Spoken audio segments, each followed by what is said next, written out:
পটলের খোসাটা ছাড়িয়ে নিয়েছি। এই যে আলু, লঙ্কা, ডিমটা মাঝখান থেকে কেটে ভাজবো, পেঁয়াজ, টমেটো, আর এই যে সামান্য একটু মশলা, এই দিয়ে একটু পরেই হতে চলেছে।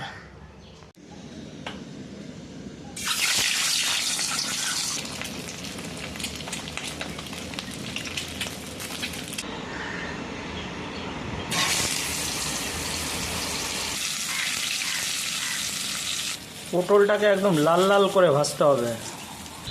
গোটা জিরে,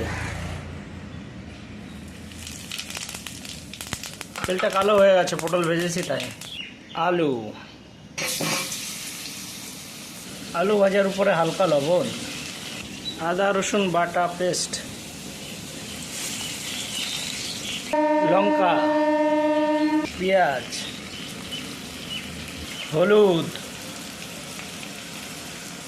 একদম লাল লাল টমেটো, ডিম আর পটল ভাজা,